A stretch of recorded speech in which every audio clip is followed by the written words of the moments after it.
guys, as promised, today I'm gonna show you all the details of my Eid decor, and I'm gonna show you how I make this beautiful balloon garland that makes such a beautiful piece in my backyard for the Eid decor. And it is so easy to put together, so I'm gonna show that to you in this video.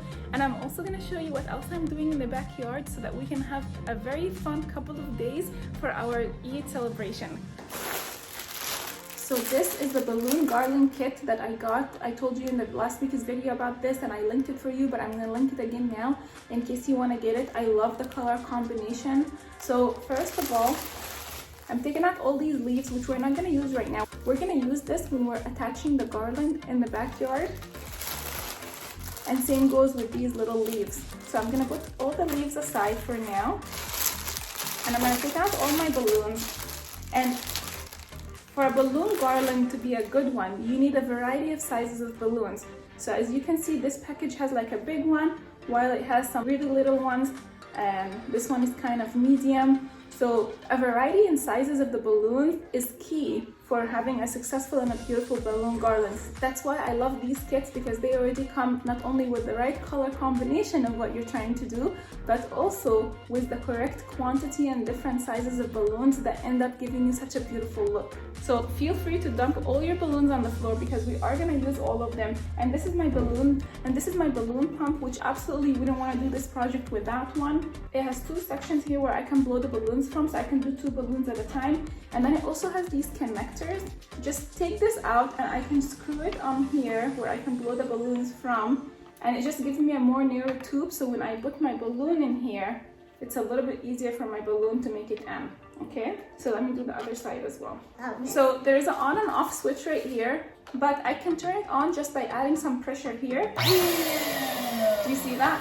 And when I add some pressure here and this turns on as well. When I turn on from the switch, I have constant air coming out, and I find that annoying when I'm trying to place my balloons and there's so much air coming out and my balloon is totally not in place. So what I like to do is I like to actually keep it off and grab 2 balloons at a time, place my balloons on it, and then apply some pressure. And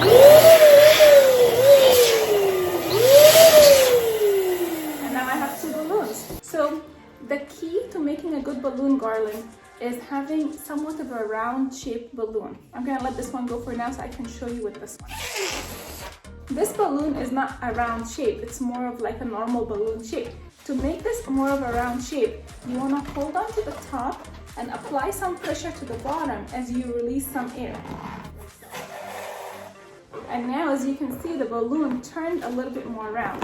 And this is a size that I'm very happy with, and I'm gonna go ahead and tie it. Now I'm gonna go ahead and blow up all these balloons into different random sizes, but my goal is to try to make them as round as I can before I tie them.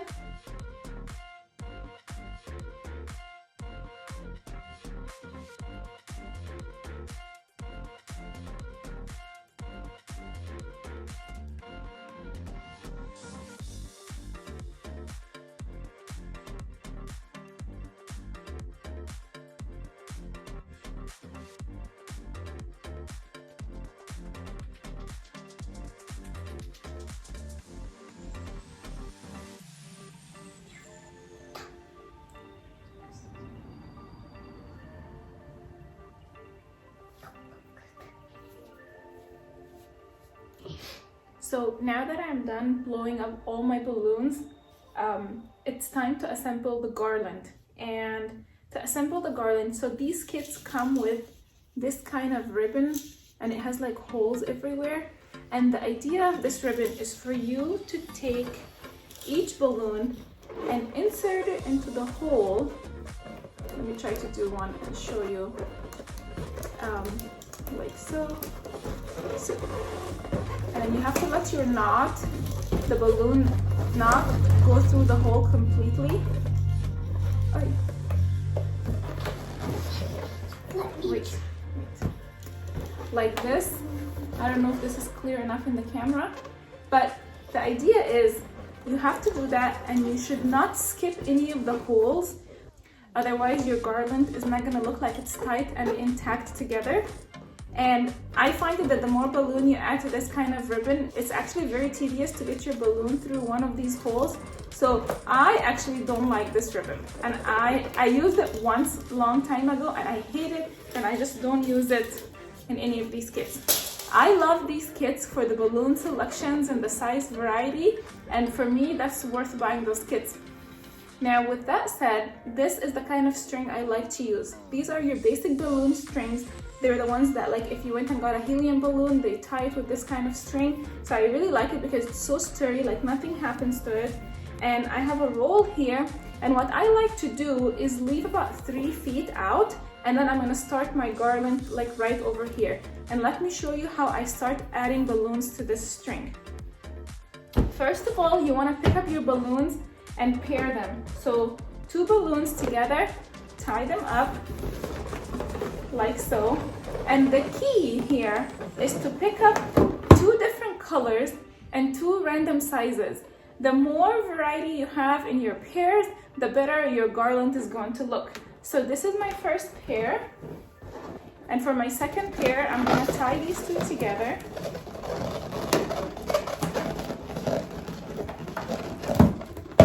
Like so. Once you have 2 of these, what you want to do is connect them together like a plus sign. So just go like this, and then take one of the balloons and wrap it around another balloon.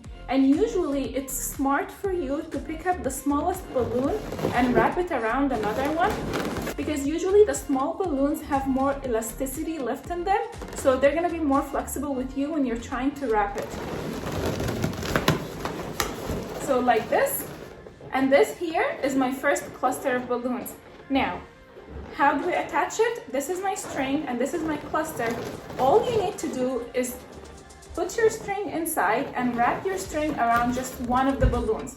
That's all you need to do. This string has some kind of friction around the balloons, and see, as much as I pull, the balloons are staying in place and they're not going anywhere.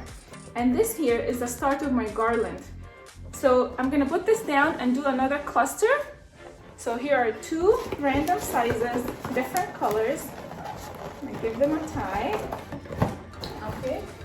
And here are 2 more.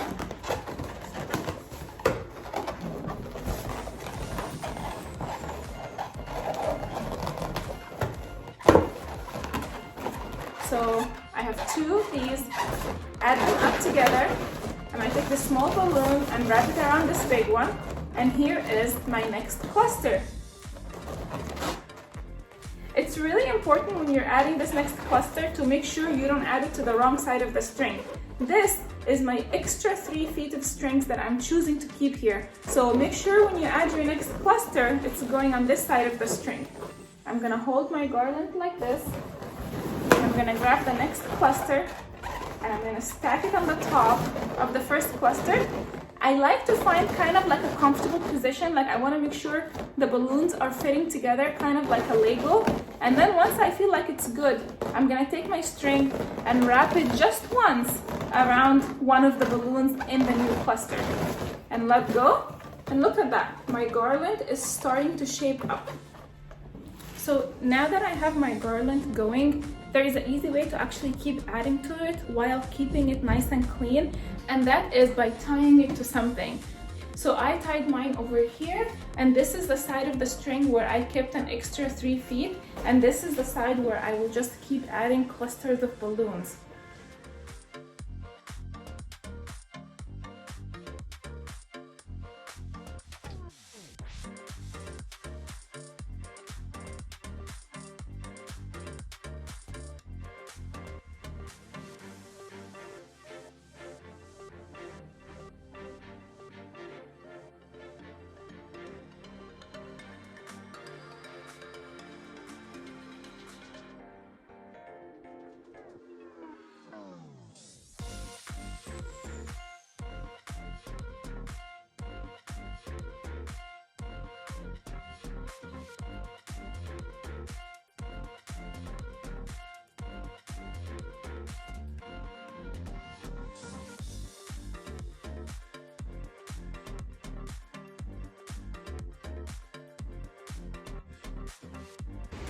So I'm out in my backyard and I want to put the balloons on this fence over here.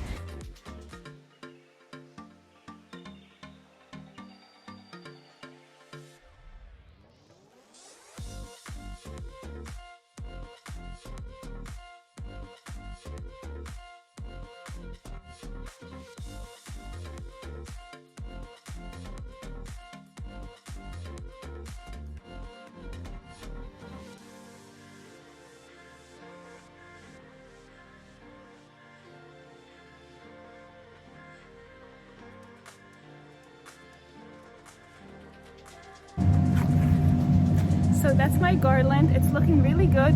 Now I'm gonna go ahead and fill it in with the green leaves that came with it. These are super easy to stick. All you have to do is just pinch them between the balloons, but be careful not to poke the balloons.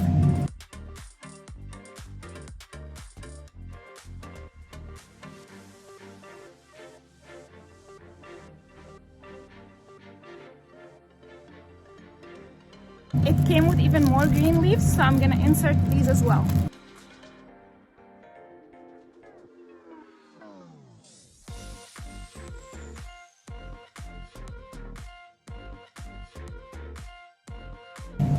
So here is the garland. It's all done and I really like the size and how it fits.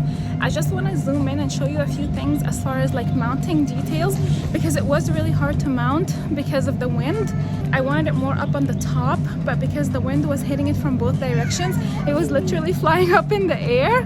So I ended up having to modify my design and laying it on the fence like this. That way the fence is giving it some kind of support from the back.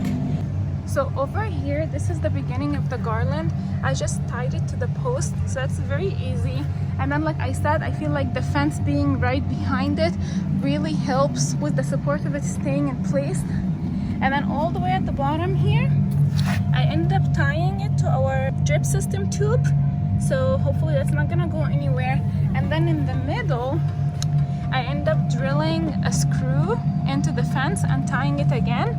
That way I'm getting this nice curve in the middle. Can you tell? Oh, and the leaves are flying away. It's really windy here, so I do have like double-sided tape, and I might use double-sided tape to emphasize the placement of the leaves. So you can do the same thing if you're having the same problem. But I'm probably gonna wait until actual Eid to do that, because I am filming this a few days before. That's it, you guys, for now. This is as much as I can prepare ahead of time for Eid. Check out my Instagram to see how I'm gonna set up this table, because I still have to add the word Eid and the banner that has fruit cuts on them. I think it's gonna be a really cute addition, and of course fruits and treats are gonna be added to this table. So keep an eye on my Instagram to see this full look. Now, if you're wondering why it might be too noisy here, I want to take you to another corner of the backyard and show you something else that I added here for the kids, specifically Myra. Look at this, you guys. We got a jump house.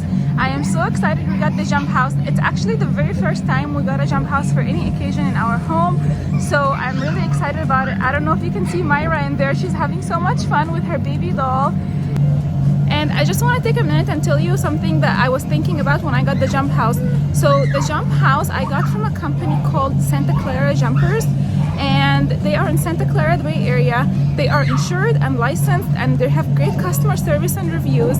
So I'll leave their contact information on the screen and on the description box down below in case you're looking for a bounce house and you want to get one for your own backyard. And let me tell you why I am recommending them. I called so many other places which I ended up not going with, so I don't have anything good or bad to say about them. But the point is, most of the places I called had a bounce house that was minimum 13 by 13 feet. And I really wanted to use this corner of the backyard for the bounce house. And this corner of the backyard is like 10 by 11. And this is the only company that had a smaller size bounce house, which for me was so important because I have other plans for the rest of the backyard I'm gonna share with you in just a minute. And I really didn't want to have to relocate where the bounce house was gonna go. So this is the only company that had a smaller size, which I think is so important to share with you guys nowadays with COVID, and we are having to do a lot of things in our backyard, like small weddings and small parties, and some people don't have that big of a backyard, or if you live in a small apartment and your patio is just not big enough, they would be your only option if you wanted a bounce house that in a smaller space. So go ahead and give them a call or check them out if you're looking for something similar for whatever occasion. You have my word that their service was really great. Look at my baby coming out. Oh my goodness. And right next to the bounce house, I have some guest tables for us to enjoy lunch or dinner or just sit down and chat. And right next to it is our patio furniture, and we have one umbrella out right now, and we do have another umbrella that we'll probably take out because we're having some really hot days. And then on this side of the house, I have these two high tables. I'll be using this as the buffet so that people can get up and have food and whatnot. And this is the entrance to my house, and right next to it is where the barbecue is going. And I also set up this table here as an extra place where we can stage well or prep some food as it goes in and out of the barbecue. That's it, you guys. My backyard is ready for Eid, or as ready as it can be. I still have a little bit of final touches to do on Eid or the day after or on Saturday, depending on who comes over when. And I'm really happy with the way it turned out. I hope you liked this video and you found it informative or at least a little bit fun and cute. If you did, please subscribe to my channel. I would love to see you again next week. Bye bye!